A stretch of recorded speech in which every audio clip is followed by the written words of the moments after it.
out there. Merry Christmas out there. Next year, yeah. Carol Ann, Merry Christmas. Merry Christmas, guys.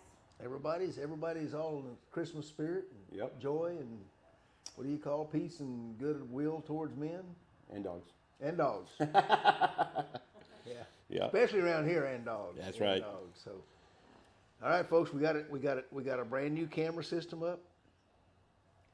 We are more than likely going to go blank sometime in the next few minutes. I don't know. We'll see. So we will see what we see. Hopefully it's going to make for a little better viewing for everybody. You'll be able to see better, and Carol Ann can move the camera smoothly, and make there ain't much we can do for Scott. He's stuck with that face. But, Yeah, I've been stuck with this face for almost 45 years now. Oh my goodness. So That's a lie.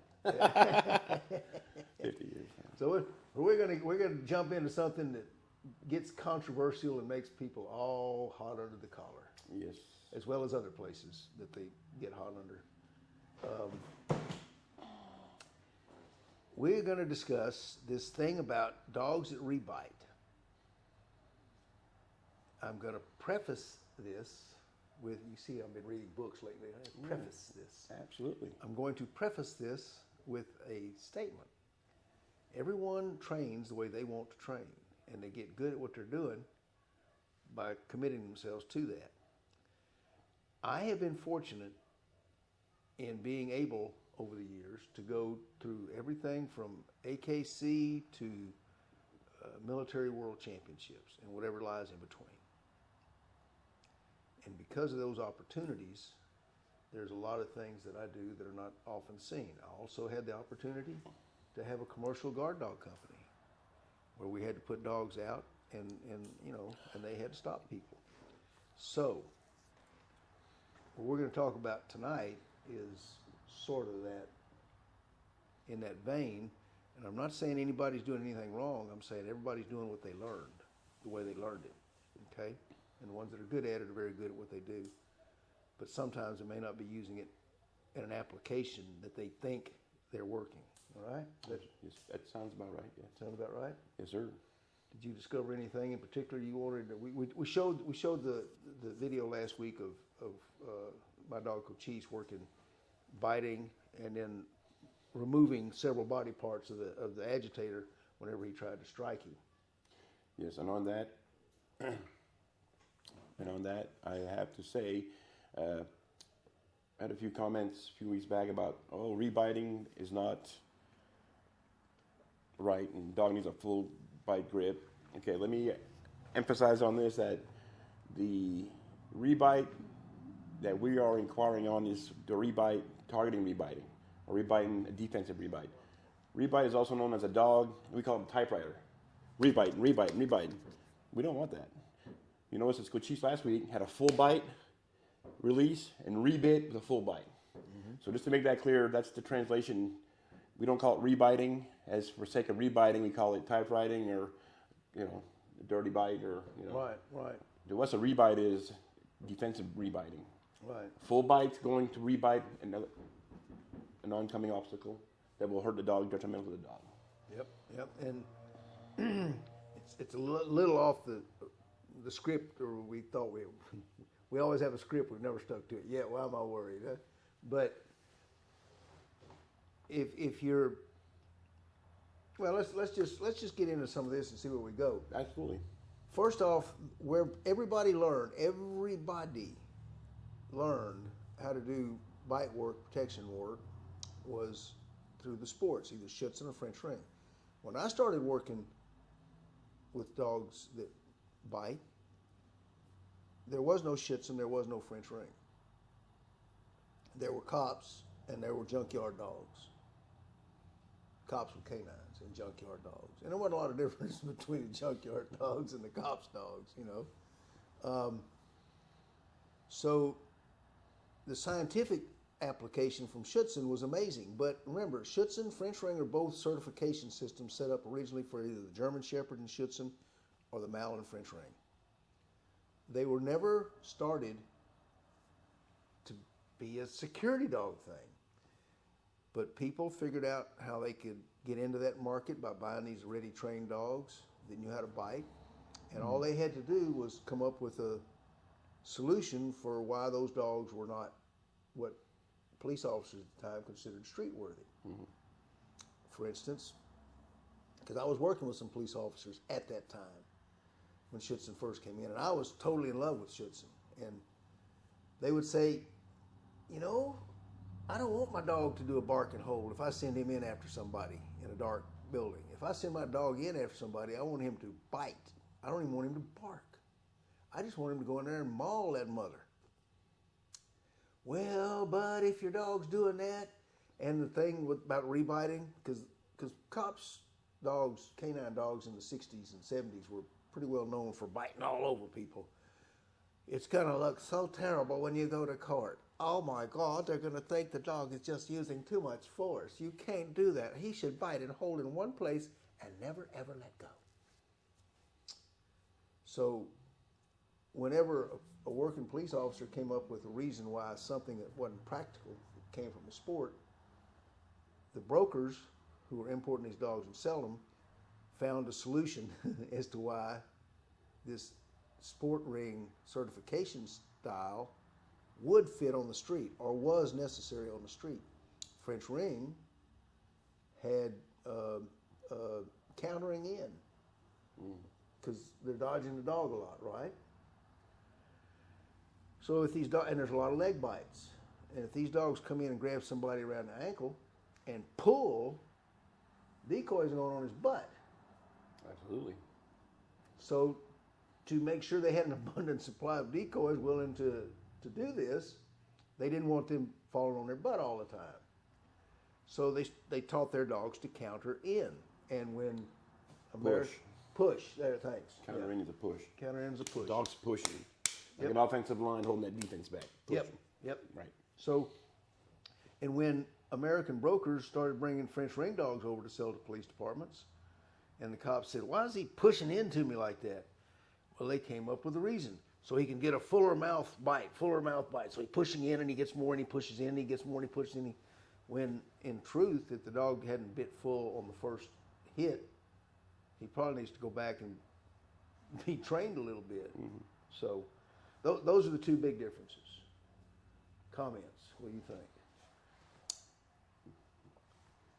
You're correct. Put him on the spot here. Yeah, I'm on the spot. But actually, I'm going to go back to targeting. Oh. Rebiting. Okay. To me, pushing in will put your dog at a disadvantage. The mortality rate in canines probably went up 100%. The dog is targeted on and locked in, not pushing, off the ground. Because a dog that bites is great, but there's more to the protection than just a bite. It's the whole dog's body. I mean, you can't shoot a gun without a trigger or with a barrel with bullets in it, right? Dog's limbs, the way he pulls off. Bite is only part of the. Right. People see everything about. It's all about the bite. The bite is part of the equation for success. Right. The way a dog moves, kung fu, like we were talking about the other week. Yep. That's a lot to do with it also. Yeah, and it's, and I go back to that original analogy. Like I said, a police department, their dogs that bite and bite hard, they're great, and they do a wonderful job. And they've got a squad of guys backing that dog up. So the minute he disables that person, these cops are on him, backing up their dog. That's great. But if two punks, you're working on the road, and two punks kick your door in with nobody there but your wife ain't got a squad sitting in her living room in case something happens. Yeah. This dog has to disable these people. And your wife, if she does approach, runs a risk of possibly, especially if you have a dog biting somebody up here. And yes, I know people will say, I've heard some folks say, well, when a dog bites, it's just so crippling, everyone just goes to their knees. Far from it. The pain energizes some people where it defeats other people, yes. Survival instinct comes in and you'll do whatever you got to do to get off that dog off you. Exactly. Adrenaline kicks in, whatever you can grab and nail that dog with. Right, you're going to grab it.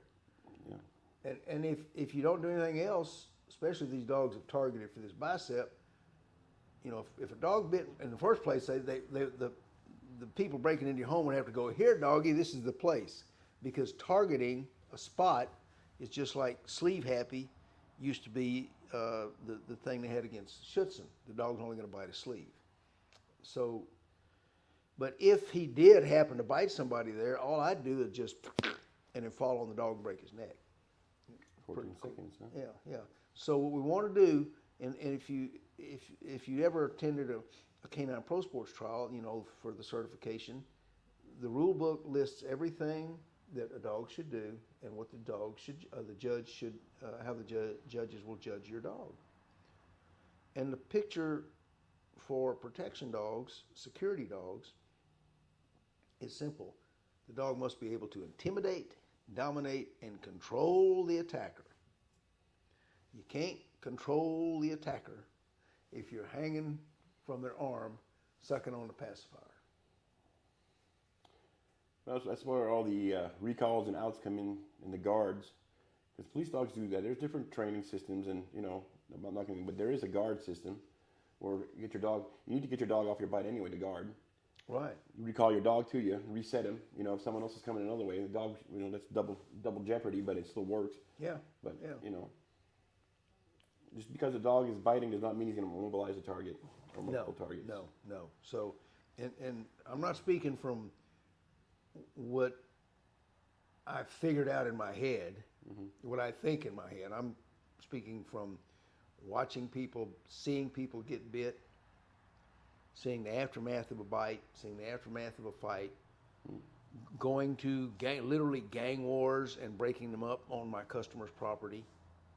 So we went into the rebiting last week, the ultimate, but I'm going to show you a foundation for all my guard dogs that you see if it makes sense to you. So with that, Miss Carol Ann, technician extraordinaire, let's see what we can show these people.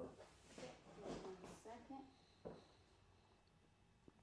But yeah, though, obviously, it's a whole training system, and it's a building of dogs also. Right. It's not Right. pushing dogs, it's working with the dog at their own pace, but coming in, and you'll always get a good result like we're about to see here. Yeah. And again, I'll say it again, the people that are, a lot of these guys that are training dogs today, they're obviously really good because they're good at getting them to do what they're doing. Absolutely. But they've never been on the streets. Absolutely.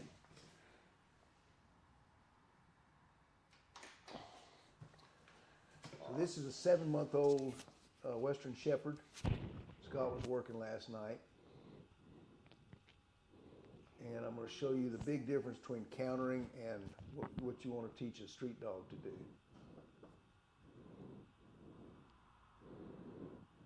Notice right now the position of the dog. See the little hump in his back? If we get the projector working, I'll tell you what. See, now he just outed the dog, and he's going into a guard, and there's a reason he downs instead of sits. Now watch this dog. See how Scott works and puts the dog on the ground because he's pulling anyway. There's some subtle things I want you to watch here. As the dog jerks, see how he downs him? Scott tries to escape, and that's basic Schutzen. Now he's gonna, as he pulls. See how flat he is on the ground? Using all his weight to pull Scott over. Scott's arm has stretched out. Guess what? From right there, when the dog stretches him, Scott can't hit the dog. The dog is safe right there at that point. Whereas had he countered into the man could have reached over, grabbed his collar, and if you slide it up high and it's a thin enough collar, it takes 12 seconds to choke a dog to unconsciousness. It takes about 20 to kill him. Believe me, I know those seconds. Right. So, again, he's up. And there's things this dog's not doing yet because he's only 7 months old, and he's still learning how to fight. The thing we concentrate on in the beginning is this pulling. I want a dog that'll jerk somebody on their nose. I want a dog that, yep, go ahead. I want a dog that will take himself out of harm's way. Whoops, we're going to light everything up here, folks. You brought my sunglasses there. Yeah. I want a dog who'll take himself out of harm's way by stretching that man out and making it impossible. And one of the other fighting styles we got is the dodge, and this is especially good for smaller, the mals, the smaller dogs. They stretch the guy out, and if he reaches for them, they'll just keep going this way. Keep spinning him around. Yeah, spin him around. Keep him off his center of gravity off. Yep. So he's actually, you can't do anything. Right. Basically right. immobilizing the man or the, you know. Yep. The man's, so this is literally what you could call, as I said before, a canine martial art for dogs. It's a way for a dog to win a fight and never worry about being harmed. It's also a way to assure you and your family that if someone does kick the door in, when no one's there but the wife or the teenage daughter, that that dog is going to be able to immobilize that threat, and that wife or daughter is never going to have to go to approach the dog like a squad of police officers would be doing. She'll be able to stay back when the dog has immobilized the assaulter, the attacker. She'll be able to, because these are, as Scott said earlier, these are the steps that come after the bite. There's a lot of training that comes after the bite in the real world. And your wife will be able to safely stop the fight, put the dog in a position where he can guard the person if they get up and act threatening, or bring the dog back to her, because the last thing you want her to do is to go up to this person and expose herself. Because I have noticed one thing when my dogs were biting people, they were always a little upset with me and wanting not to do me any goodwill, you know? Mm-hmm. So I prefer to stay away from these folks as far as I can and minimize the opportunity they might have to initiate that bad will towards me. Absolutely. And so this is what happens with your wife, your family, if they're trained. They can keep people away. They can call the dog back. They can stay safe. What do you think? Absolutely. That's what I think. What else we got? Let me check my notes here. So the bottom line is this. The training that's done today is really good for the sport field. It's really good for police officers. It's not going to work in a guard dog company, because of a guard dog company, and I've been there because I was a dyed-in-the-wool Schutzhund fan when I opened my guard dog company. I thought it was the only way to go. I lost 3 dogs. And if you're in a real street dog business, you're not going to train with targeting. You're not going to train with one bite. And if they train with one bite, they're never going to counter in. They're always going to pull away. These are all the basics that people don't understand, simply because they've never been exposed to it. Except for Canine Pro Sports, there's never been a place you could go with judges that understand this and judge your dog properly. So, you know, if you don't have a place to compete, if you don't have a ribbon to win, you know, people don't talk about it much. Right. True. So, we'll probably be trying to start up pro sports again after this pandemic calms down a little bit. Yeah, that's the plan. Mm-hmm. We'll also be going by the Honey Baked Ham store. Absolutely. Shout out. And we got an announcement next week on something for everybody. I'll just leave it at that. We got something new coming out, something that we've never done before. Mm-hmm. And tell your friends, next week we will be up and running on Thursday, just like we did before Christmas. We'll do it before New Year's Eve, and see if we can't surprise everyone with something that they've never seen before. What do you think, Scott? I agree 100%. Yeah, a late Christmas present. A late Christmas present. There you go. There you go. What else we got? Anything we haven't forgot? No, we got covered pretty much everything. You know, it's just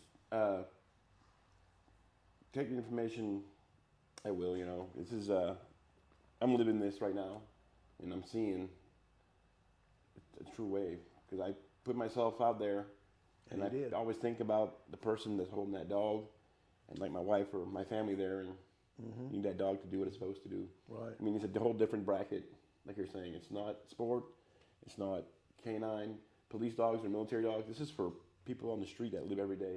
Any given time, anything can happen. You never know nowadays. Right.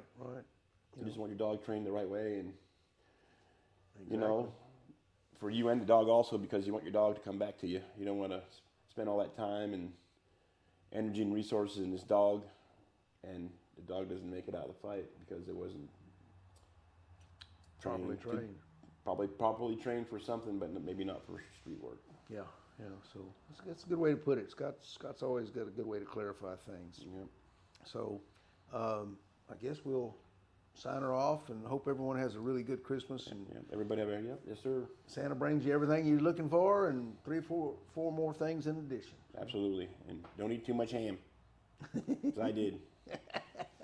I'm going to do it again. He did. He slept for 3 hours before we barely didn't get him woke up. I in just time. woke up right before the podcast started.